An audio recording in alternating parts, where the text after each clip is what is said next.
Yeah, I think it goes back to what I said earlier. And the challenge really is, I think, from a vendor's perspective and the end user's perspective, and sometimes we have EPCs in between, to make sure that we're, right from the beginning, specify the correct equipment, and that's a joint work, of course. And then once it's installed, I come back to the 3 steps of saying, let's do a joint assessment with the customer and see, if equipment have IP addresses, then they are vulnerable, and one needs to understand what kind of mitigation to do, and if it's very critical, have them isolated, and with that be on the safer side already, and then on a continuous basis work on whatever becomes available every second Tuesday of the month, or also in between. I think it is critical from a vendor's perspective to understand what's out there and where it can cause harm to the customers, and that's what we're trying to do. Chet, ever since the internet came into being in Japan, Yokogawa has teamed up and very effectively has worked since the early 90s with what's called the Japan Computer Emergency Response Team, and they're very much involved in getting all the reported incidences within Japan. As well, they have helped all of the Asian countries in developing the Asian response team. They're also a key member of the first team on a global basis. So this has helped us learn a lot. The other thing about that organization is, like Homeland Security, they have a specific division for industrial control systems. And that has given us a lot of information on what to expect and how to deal with these. Excellent. While you guys are thinking about questions, I have a question for you, Peter. In your talk, you mentioned that, periodic pruning or fine-tuning of your business is important. Do you have a process that you follow when you are trying to do some of this kind of fine-tuning, and maybe you could share some of that with us? Yeah, I think as all companies, we have a very strong vernacular of economic performance. So we look at all the businesses, how they perform one by one. What is the market participation? How are the customers developing in their market? And then we do look if they are fitting that equation, or we need to do adaptations. And on a more operational level, I would expect that productivity increases by 1.5% to 2% every year. And so you can calculate how much that is after 10 years or for longer periods. And you want to make sure you are keeping up with that kind of productivity gains. So that 1.5%, 2%, that's typical for my industry. You might be in an industry where that is even much more short-lived, and you have to do more of that. But so it is financials. It is a very strong focus on headcount. It's a very strong, simple things. If we promote people, I expect them to take care of more jobs. So if I'm in a developing region and I have a plant that's starting up, and I come back after 5 years and everybody has risen in rank, I would expect that they can run with less people than they run in the beginning, because everybody got more experience, more mature, and they should run the place more productively. So there's a whole bunch of criteria, but it is a conviction that you have to prune every year. Even the worst thing you can do is when you have good times, you stop pruning. Even in the good times, it's very important that you lighten the organization, that you trim it down to where it really needs to be to to hit the market. Moving to you, Peter, over there, obviously now Siemens has created a new dedicated group for the process industries, and you're heading that. Could you maybe talk about it? How are you trying to create more focus on some of your customers in these industries? Yeah, sure. When we set up the new company structure, one of the things we started to do is kind of talk to many of the customers and saying, what are your value drivers, for example, in process industries? And many of the words that were discussed here came up. For example, reliability, for example, productivity, safety, and environment, and so forth. And then, from that, we're trying to build up product systems to support our customers. And one of the things I talked earlier about is how can we help our customers to increase their productivity is one of the main discussions we have with every single customer. And not necessarily only on the plant floor or on the shop floor, but it has also moved to the engineering space, to the R&D space.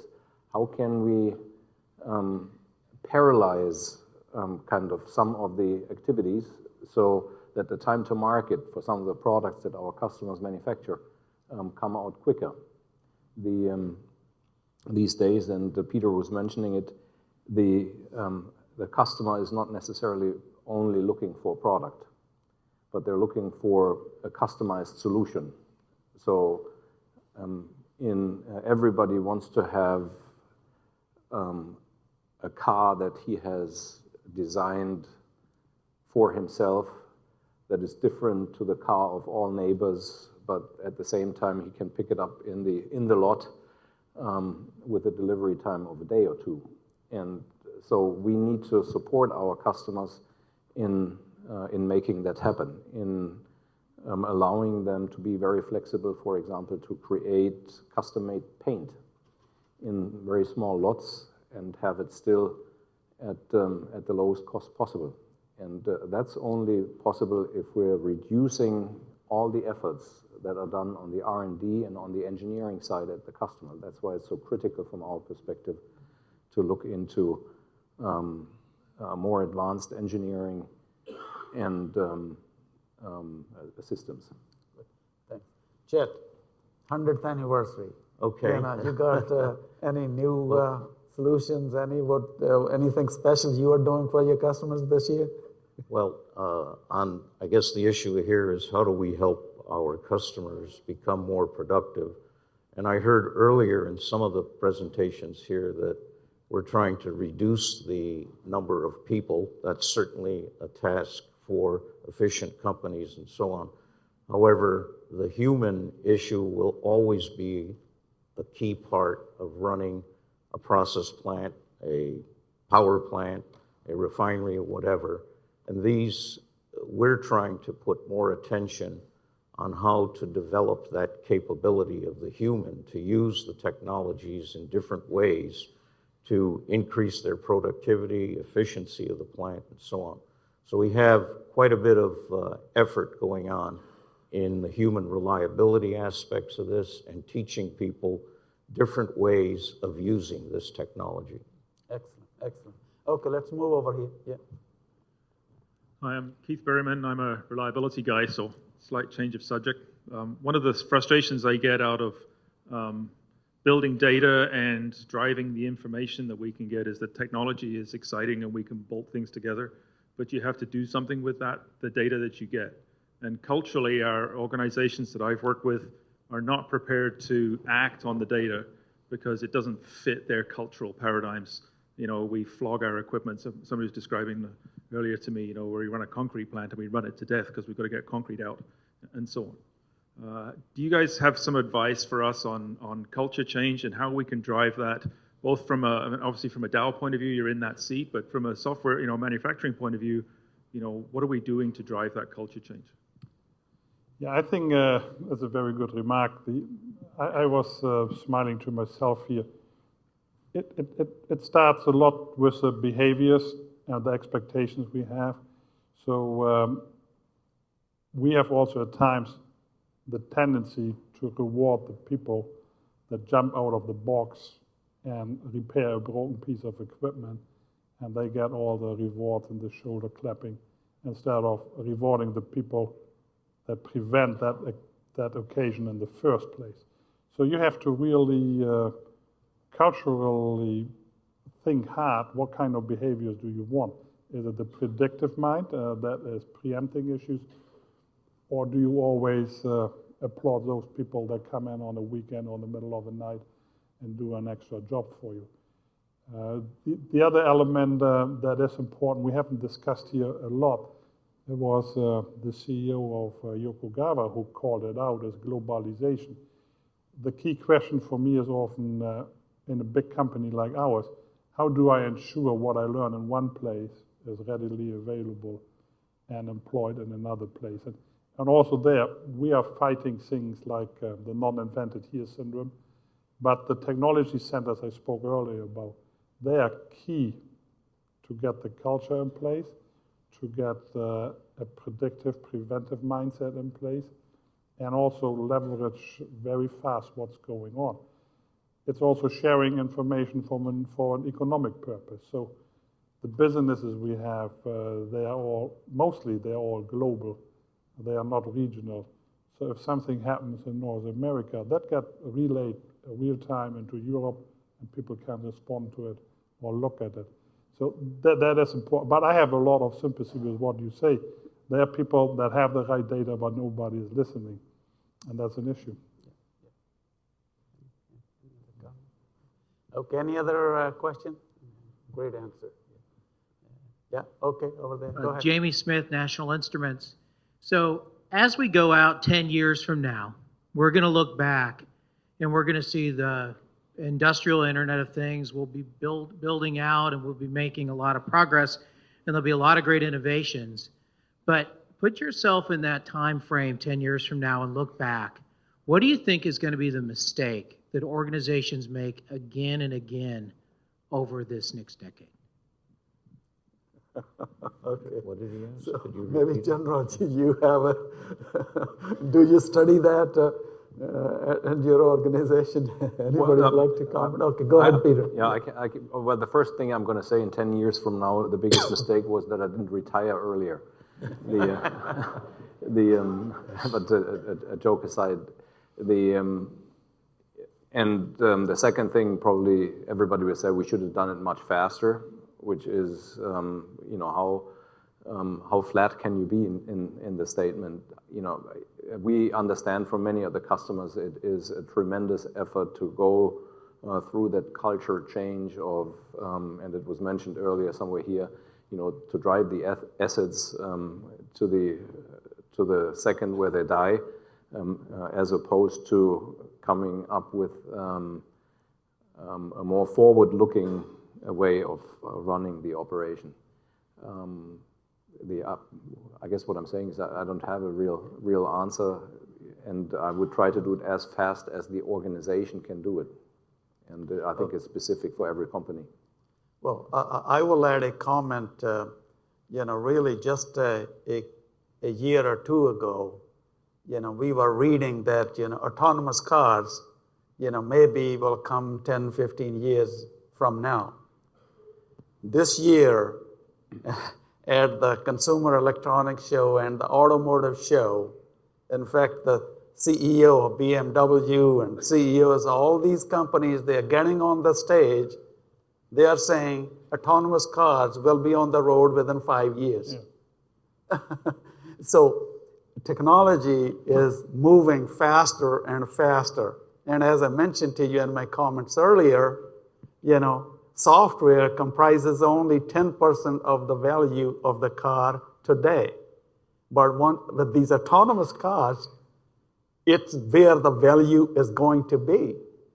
And the automotive companies actually are going through such a big transition. We are going to have, Google and all of these Ubers and all of these other, Teslas. And we are having some new automotive companies. And I think our industries are also going to go through some big changes. Obviously, I think Peter mentioned earlier over there, more modular plants are coming, more digitization is coming, more the equipment that we have, it's becoming so much more intelligent. So I think some of the changes, we can't even, in fact, imagine what we are going to see actually come over industries. But I think you have answered the question, or this conference has answered your question already.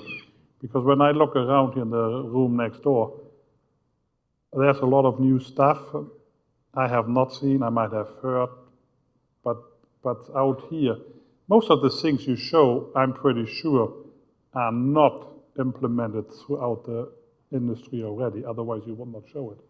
What you are showing is more on the fringe, is on the edge, it's what's here to come.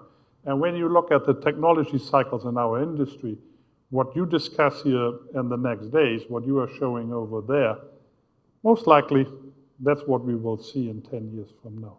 Because there's a life cycle that is, in my mind, that long. The other reality, what I also discussed in my speeches, most of us, or a good portion of us here, will work for a different company. So either because a company has merged with somebody, or is bought by somebody, or we buy somebody else. So there will be a tremendous change going on in our industry. It's just the nature of the beast. But you are defining what's in 10 years out. So what you see here, that's what I expect to see in 10 years, plus a few other things we have not seen. But the majority is what you discuss here the next days. Chet, go ahead. I just want to make one quick comment.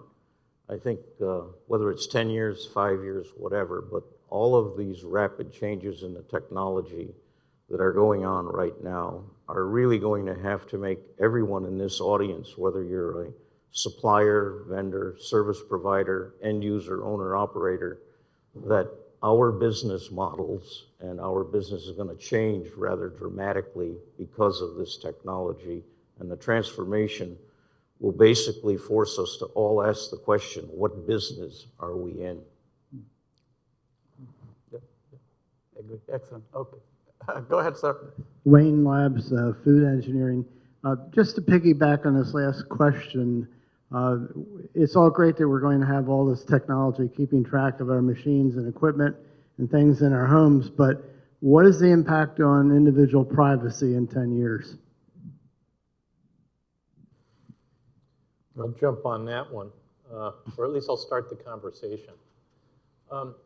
Within my department, we're very concerned about the implications on privacy, civil rights, and civil liberties with the greater exposure to personal information. You've got personal health information, you got your personally identifiable information.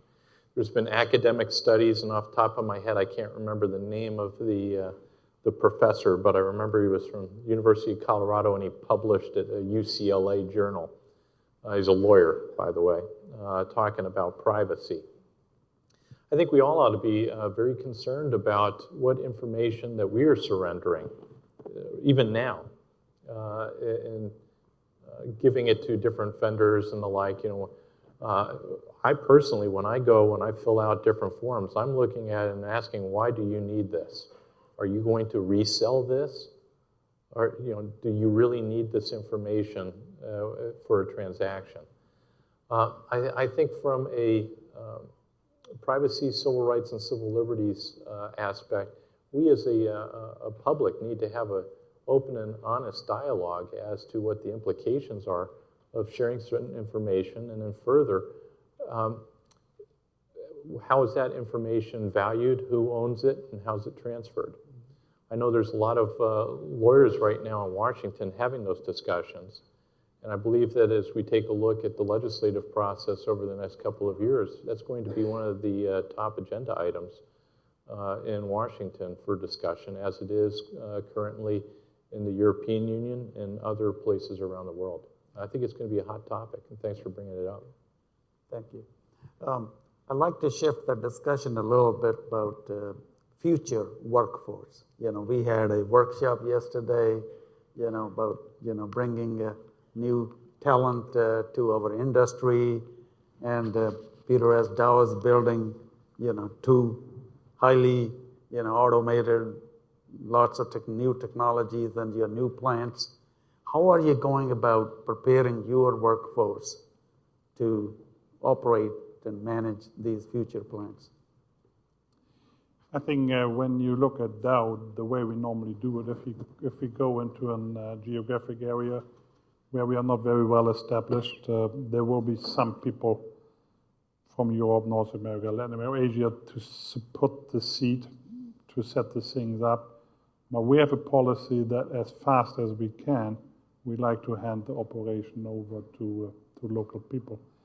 And also make sure that in all the countries we operate, we give people from those countries the opportunity to go in another place within Dow. That might include coming here working in the States or Europe or Latin America, wherever. So we want to make sure we do mirror the societies we are working in. We do mirror it from a geographic mix. We do mirror it from a gender mix. And we are very conscious about that. We also want to make sure we tap in all the best resources around the world and not limit ourselves to certain areas. When I look at the executive team at Dow, I think we are 12, and the vast majority does not have, their primary passport is not a U.S. passport. Would you like to comment over there, Peter? Sure. I think it's one of the biggest challenges that we're facing as a company ourselves, looking at the demographic change that we have in some of the countries, Europe or Germany as being one of the major hubs of our operation, where the workforce is basically shrinking. And so we are trying to very early engage into training new employees that we're bringing on and into the plants, trying to hire them with a certain flexibility that they can be utilized in different plants. We're trying to set up, and that was mentioned earlier as well, we're trying to set up similar mechanisms in the plants so that people can also easier shift from one to another. And then one of the things that we're trying to do ourselves, but also try to work with our customers together, is have teams work together on a global basis so that they're actually working on the same engineering system, they're working on the same design software, they are applying the same tools and methodology no matter where they are, so that people can also be assisting if a certain capability is not there in one location. It can be sourced from a different location. And you're actually trying to divide up work into areas where there is the biggest benefit for the customer or for ourselves. So if we have a large engineering project, no need that people sit together in the same location. Chet, would you like to mention? Yes, it's very similar to Peter's comment with regards to Dow. I mean, Yokogawa is now really expanding its globalization efforts throughout the world. Having been very focused on the Asian markets in the past, we're now expanding significantly in other parts of the world. And of course, moving people around and getting them to have experience in other countries, I think, is probably a critical element to gain this kind of knowledge and different perspective of the cultures. So that's a key element for us in our people development efforts. I think if I can add something, as we need to leverage technology, we also need to leverage best practices in education. So the US, luckily so, and rightly so, has that advanced manufacturing agenda. And in that agenda, one of the sub-tracks is about getting a better apprentice program in place for our technical, vocational folks. And that's where Dow and also Siemens, we are partnering up with the government to get that done, because it is a best practice in other places, and I like to see that here as well. So industry collaboration with the government, on an education side is very important. And if I could jump in on that, an example of that coordination and collaboration with the industry regarding cyber education, it's a national initiative on cyber education. They call it NICE, N-I-C-E. I think it's pretty nice too. But we do. Thanks for laughing at my joke. I appreciate it. But as we take a look at making sure that we have a workforce that's out there that understands the technology, understands the impacts of cyber on manufacturing, on the businesses that are out there, it's important to make sure that we're taking a look at not just the technical education, but the holistic education. Further, we've been doing a lot of work through the government on science, technology, engineering, and mathematics, or STEM education, to produce more engineers, mathematicians, and folks that are technically focused. And I always like to throw in the A for the arts to add STEAM to the STEM program.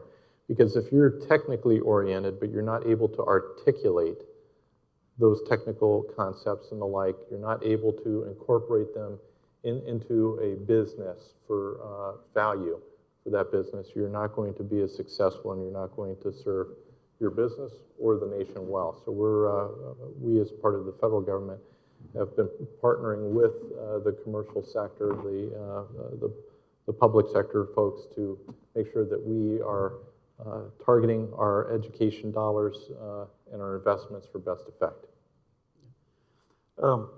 I have one last question for all of you. I think, as General, you mentioned that cybersecurity is a team sport, but I think right now technology is moving so fast. I would say for us, the journey going forward is a team sport. I think we have to work together as an industry. And we have a very good mix of obviously customers and suppliers here.